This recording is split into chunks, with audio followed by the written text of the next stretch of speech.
What's up, horror fans? Pete here from the Lassercast, where me and my friend over there, Dr. Zayas God, Danny Torkel, discuss horror movies and streaming shows. Oh man, we are up to it. Welcome to Derry, episode 5.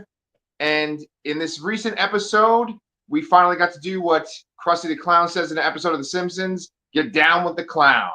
So, Danny, were you happy to see Pennywise show up in Welcome to Derry, episode 5? I mean, this was the time. I felt like uh, I thought at the end of episode 3, which was the kind of Ghostbusters in the cemetery, that they were setting him up for episode 4. But then I really loved the ending of episode 4, coming out of Daniel's mind, and like, oh my god, the house on Neibolt Street, and then you're like, oh, okay, if they're going into the tunnels under the house on Neibolt Street, he has to be in this episode. Then the episode starts with Maddie revealing that he's still alive, and you're like, okay, he's taking him back to the sewers. Kids in the sewer. That's what, when you think of it, you think of kids going into the sewers to battle Pennywise, and that's what we got for the first time. We also got the military going into the sewers to fight Pennywise. I really liked this episode. Yeah, I'm excited. I'm excited for the last couple. Yes. It's kind of funny because I think the book came out in the 80s, right? But we all know that the original book 86. and beautiful, yeah.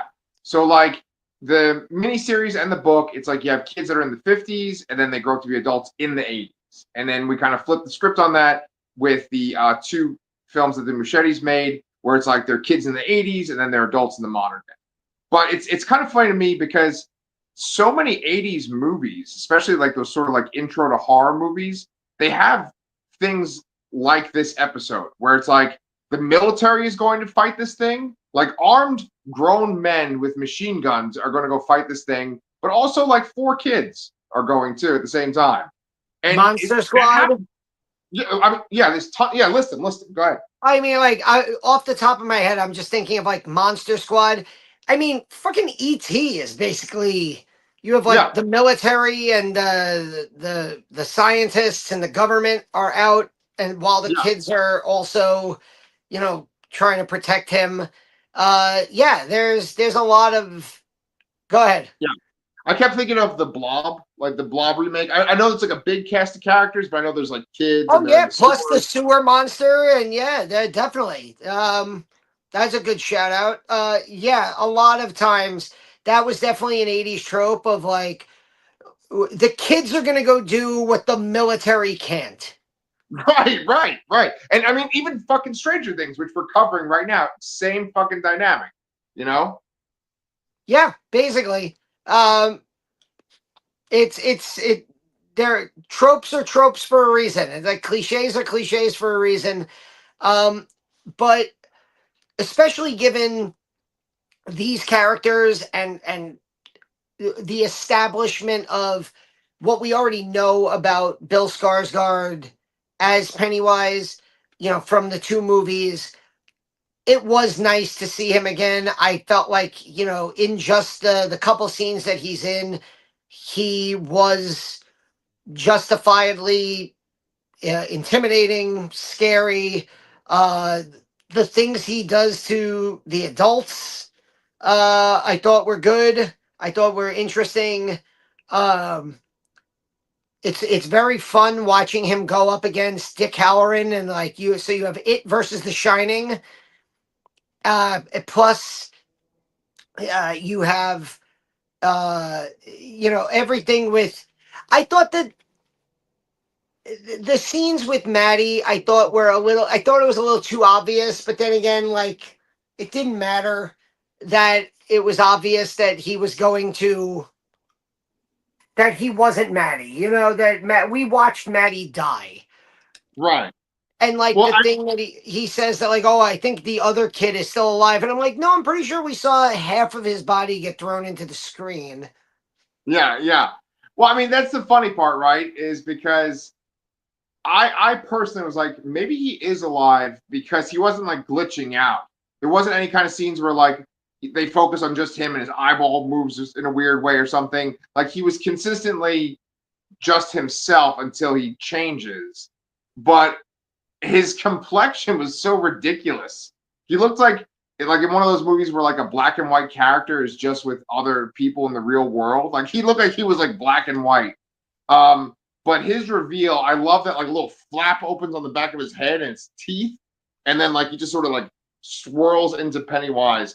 And then when Pennywise shows up, he's like, he's like a stripper on a fucking pole flipping around, and then all of a sudden it's like a comic book where he's like this, and then like there's like lines, yellow lines behind him, like a comic book panel where he's like, "Ah, Pennywise time," and he even says, "Duck and cover, kiddos," or something like that. I just, it was so fucking good. I loved it.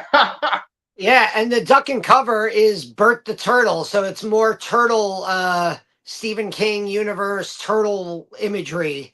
Yep. Um Yep.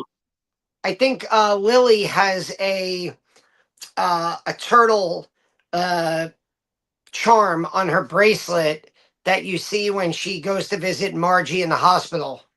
Right. Yeah, and Lily gets the best MacGuffin you could get in this kind of scenario.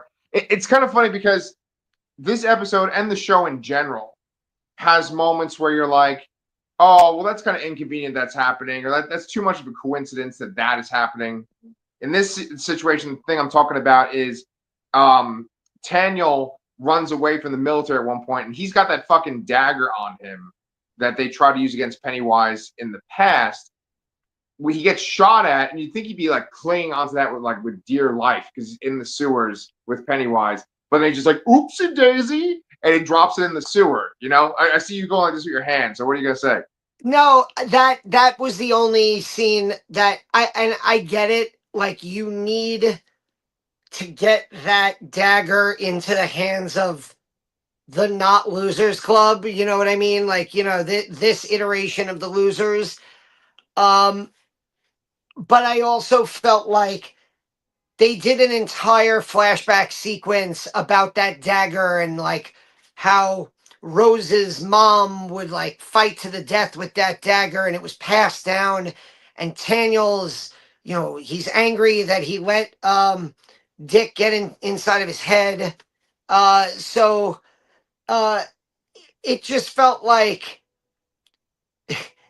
at the first sign of trouble he drops it and I was like, oh, really? Like Yeah, yeah. that was I that mean, was convenient. right, exactly. Convenience is the key there. And they go to do something that's the reverse, which is what you should do in a story, is you should make coincidences work against the main characters. What they do in this situation in the sewer is they have Leroy with his partner, and they're walking around, and Leroy sees his wife, and then his wife is just essentially the creature pretending to be her, and then she runs at him, he shoots her in the head. Uh, it's all creepy, but then you sit there and you're like, okay, well, he's seen his wife. He goes and tells the guy, if you see anybody that's not supposed to be down here, shoot them. And it's like, oh, of course, his son's down here. He's going to go shoot his son. And so that makes the tension, that racks the tension up.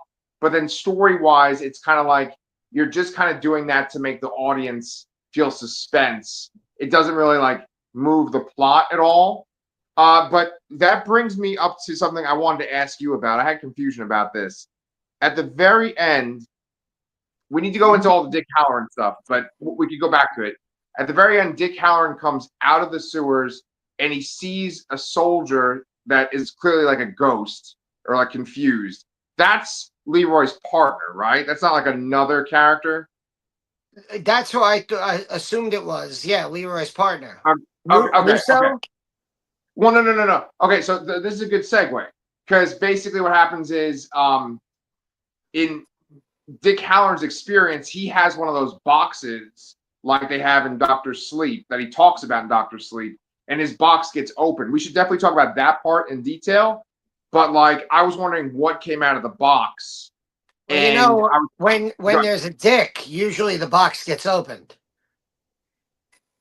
all right, guys, I'm good for tonight. Danny's got the rest of this episode. Oh God, Jesus! I walked right into that one.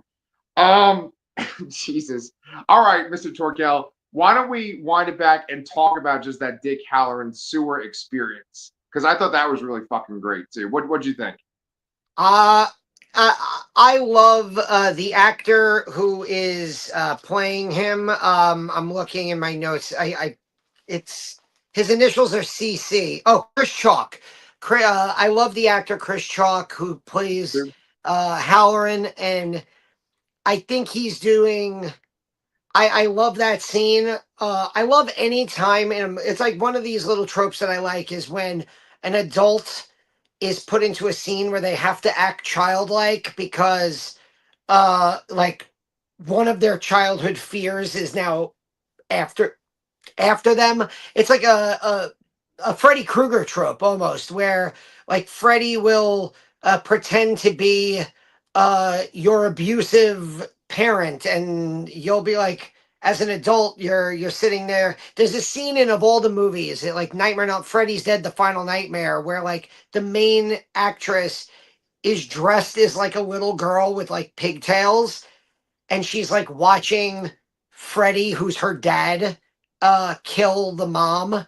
And that's what this scene reminded me of. It reminded me of like, you know, those scenes of where like you're forced to encounter a fear that you had as a child and you're unable to act like an adult because it like puts you right back into that childlike state. I see your Freddy reference. I'll add two more. I would say Bill and Ted's Bogus Journey when they're in Oh, hell.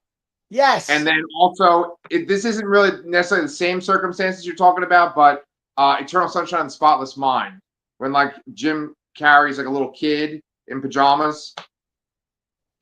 Yeah, those are two excellent comparisons. Love that scene in Eternal Sunshine is one of my favorite movies of all time. So yeah, that's right up there for me. Uh, but yeah, I think Chris Chalk is one of the better parts of the show as Dick Halloran. And I think that it just really goes to one of my favorite parts about this show is that while it's Welcome to Derry, it really should just be called like the HBO Stephen King experience. Um, and there's so much where it's like obviously you have a character from The Shining dealing with, you know, the monster from It. There's tons of allusions to the Dark Tower. You mentioned the box, which we saw in Doctor Sleep. Right.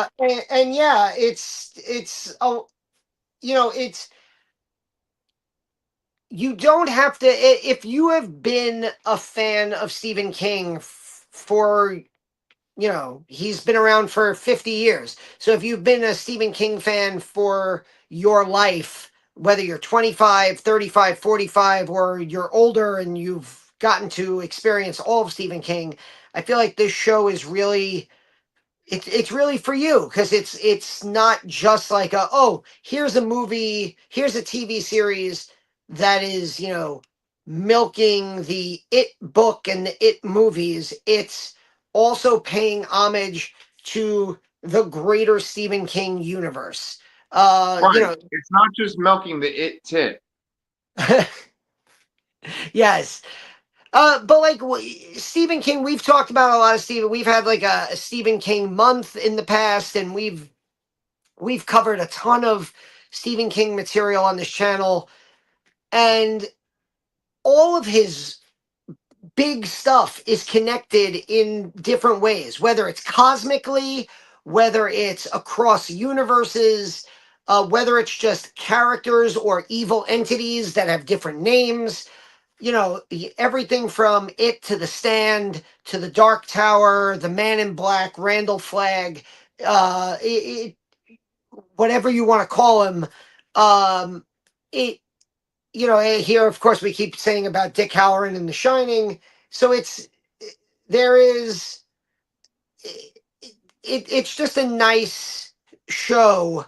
I know people criticize this show online, and I think we've been, we've nitpicked it a little bit, but as Yeah. somebody who's 43 years old and been a fan of Stephen King since he was probably 6 or 7 years old, I feel like this show is uh incredibly worthwhile. Even if you're not a fan of like the Muschietti's It films from a few years ago. Right. Wait. Well, that was the pause. That was the end of your sentence, or did you freeze? No, that was the end of my sentence. I was like, you.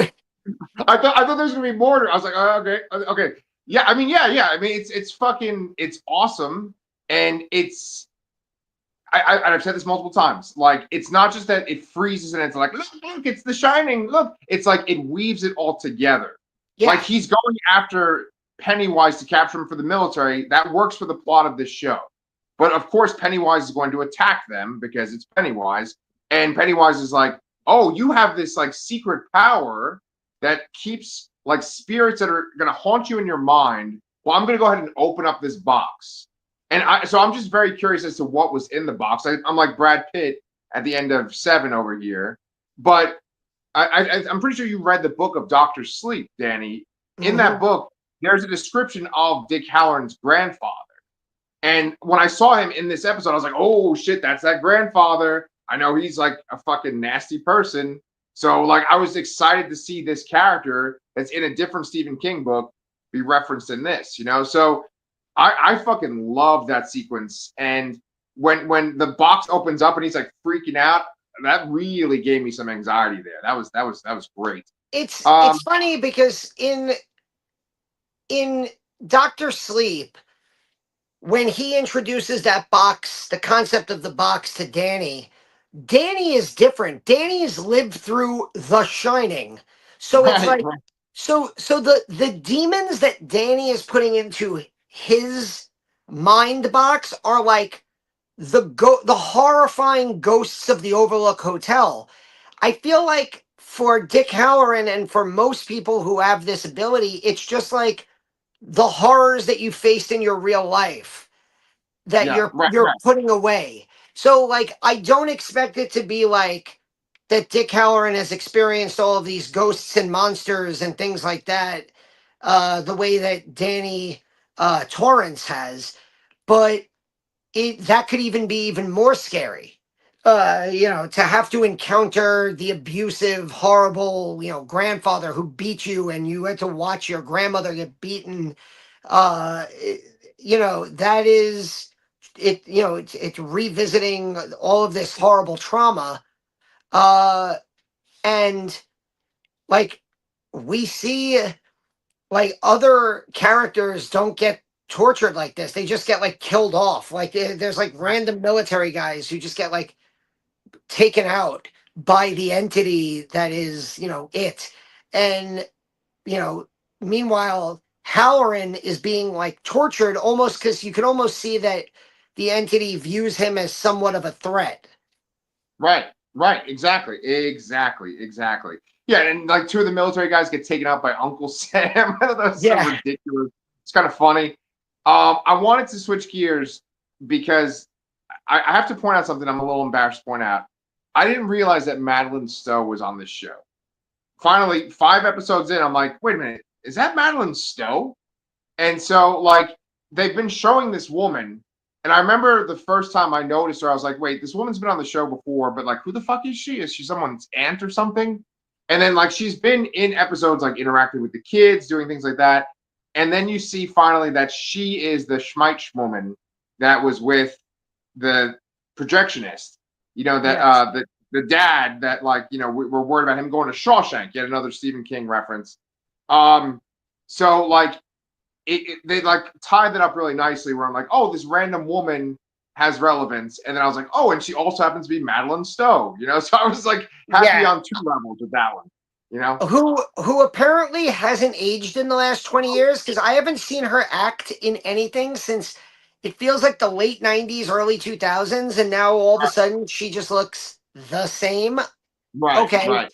Um, Apparently, she was on a show called Revenge. I think that was on like oh yeah, ABC. she was on that show Revenge. I never watched it, but it was like I know one of my friends watched it and said it's an excellent guilty pleasure type show. Right. Um, but yeah, when as soon as he was in the backseat of the car and he was like, just drive, and like the show obviously is like, uh-oh, he's just trying to get away and he's gonna kidnap someone. I'm like, no, he's not. This is obviously the car he got into on, but like she's also married, and it's that, obviously like you understand why they can't just come forward with everything. Uh because of the time period and everything that's connected to that. It's interesting. I'm glad that that's a plot point. I feel Yeah. like again, like the greater Stephen King lore, like racism, the degradation of Native American land. These are all recurring themes in Stephen King's like greater work, Right. and they're all like, so again, it, like to your point about like how this show's not being like, hey look, it's a Shining reference. None of this doesn't feel like virtue signaling of like, No. oh no, let's talk about racism now, or like, now everybody, we're going to talk about the Native Americans. It, like, this is, if you're a Stephen King fan, it's like, oh no, this is the continuous web that is being woven. And this is stuff that he talks about in almost every one of his stories. This comes up. And it was heavily a plot point of the book, it back in 1986. The way that I think we mentioned this, like the way it chapter 2, the movie starts with the gay couple, that was like how the book started. So it's like the idea of Stephen King like highlighting marginalized groups as being bullied, picked on, uh you know threatened. uh that has always been a plot point. I mean, there's racism in the in it with the ironworks and the fire and Mike Hanlon. And so uh, I think this show is doing a very good job of weaving together the Stephen King world while giving us like a fresh look at Pennywise lore. Like I love that he was frozen by that dagger. And so Yep. now it's like, oh, these loser club kids have the dagger. So, are they going, who was the video? You sent me a video. Who was it? Max Landis? No, Max Brooks? No, you're right the first time, Danny. Max Landis, son of John Landis. I'm glad you brought that up because that was kind of how I wanted to like wrap this whole thing up. Yeah. Was this Max Landis video? Max Landis, he's kind of a controversial figure. He wrote Chronicle. He's made many YouTube videos that have kind of, some of them have blown up. He did write that movie Bright with like Will Smith that was on Netflix a couple years ago. He's got a weird track record with a lot of misses. But he's also kind of known for like potentially maybe sexually assaulting someone, or at the very least, Oh, like just being aggressive with a partner. Right. So he's not like someone I kind of want to like be like, he's awesome, but I don't know. Regardless of what has happened in his personal life, I think he's got some interesting takes. He had some interesting takes about the end of the show. Is that where you were going to go into?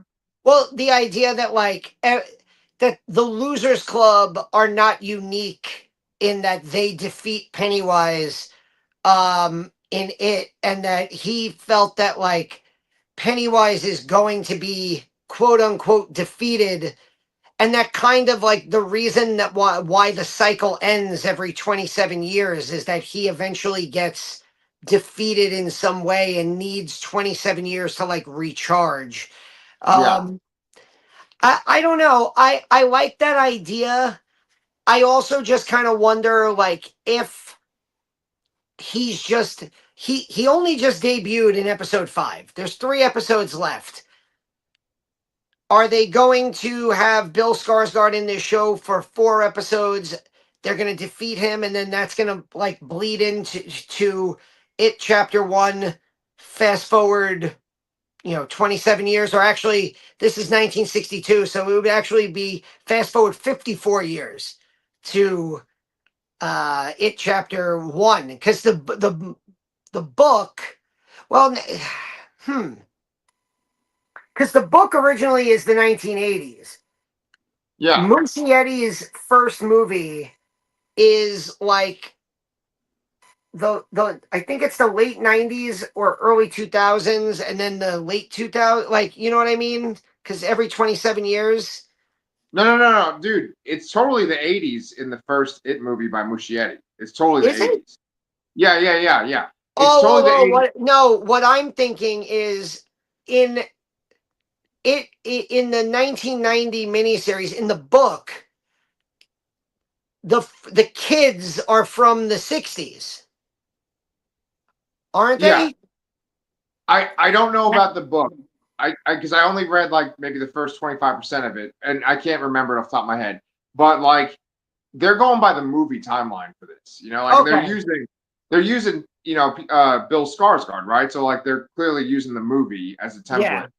So yeah, so so you're saying you don't think it's plausible that the kids could defeat Pennywise in this Well, show? I mean, they can defeat him the way that the Losers Club do in It Chapter 1, where they, send him away and he's gone for 27 years.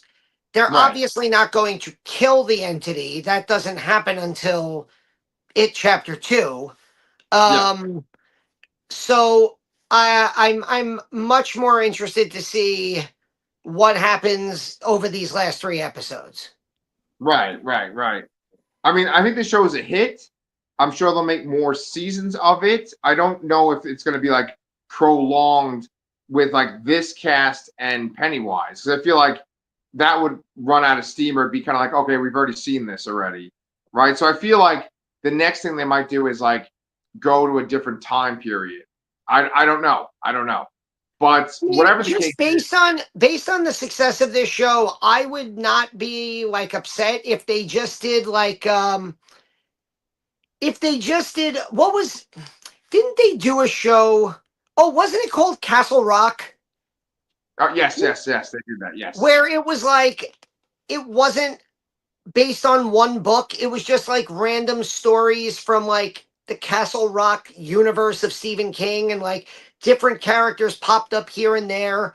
Like, I would like something of that. Like, it doesn't have to be Pennywise and It or The Stand, which they tried to make a show a couple years ago and it wasn't great.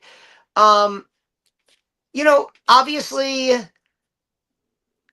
Flanagan is supposed to be doing a Dark Tower series, I think for Amazon.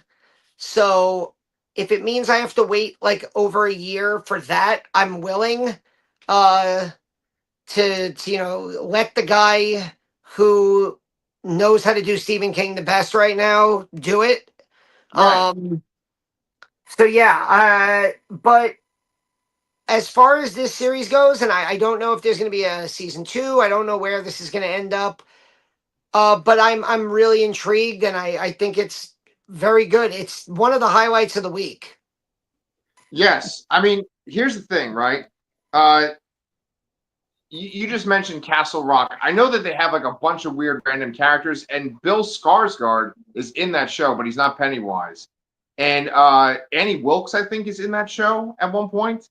It's just so funny because like we talk about Stephen King a lot on this show, and like I just watched The Monkey, and The Monkey is a fucking Stephen King like short story or whatever. And it was really weird because they say that the babysitter's name was Annie Wilkes, and then I'm like, what the fuck are you talking about? That threw me off. That's we can use that word. 2025 has had it. Welcome to Derry on television, and then in the theater has been Life of Chuck, The Monkey, The Long Walk, and The Running Man.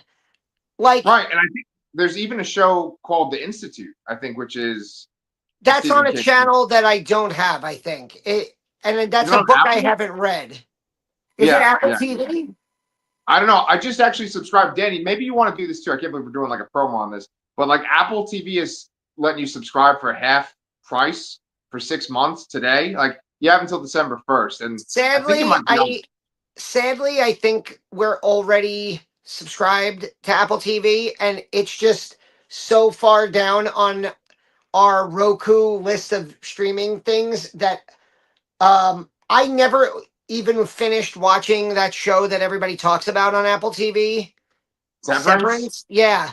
I made it Oh, like I made it like a few episodes and I was just like, yeah, I'm not digging this. And Athena goes to bed very early, so I'm like, if she's not into it, I'm not gonna watch it. So I don't know.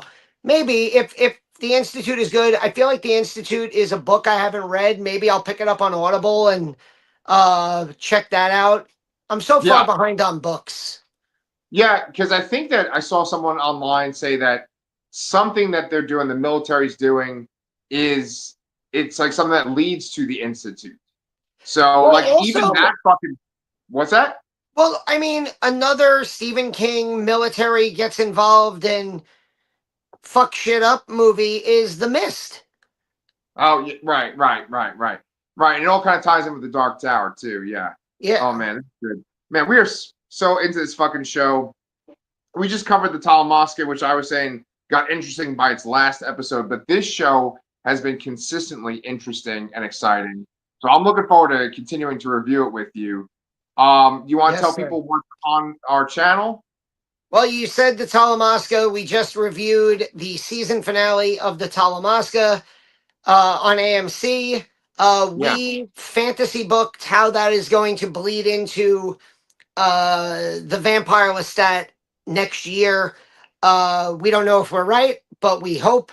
And then, other than that, I am going to a bunch of things this week. I have a bunch of um, I'm going to see a bunch of movies this week that are going to have Q&As afterwards with authors and screenwriters. A bunch of my very good friends who I play horror trivia with are involved, either speaking, promoting their books, uh, conducting the Q&As. So it's going to be a fun week for my friends, and I'm going to be there to cover that stuff. And then at the end of this week is the New York City Horror Film Festival.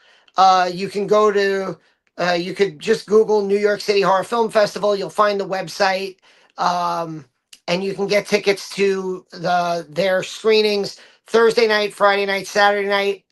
Not sure if they're doing Sunday, but I think it's Thursday, Friday, Saturday at the Look Dine-In on the west side of Manhattan, Midtown West, but west side by the West Side Highway. Yeah, I'll be there. Definitely Saturday night, maybe Thursday night as well. Nice. Look at that. Danny's got a busy dance schedule, so make sure that you subscribe to our channel because Danny always puts out videos for all these different experiences that he has and the stuff that he watches. Subscribe to the Lastercast. Give this video a like. Come join us for next week's episode of Welcome to Derry so we can find out if any more boxes open up for Dick. We'll see y'all.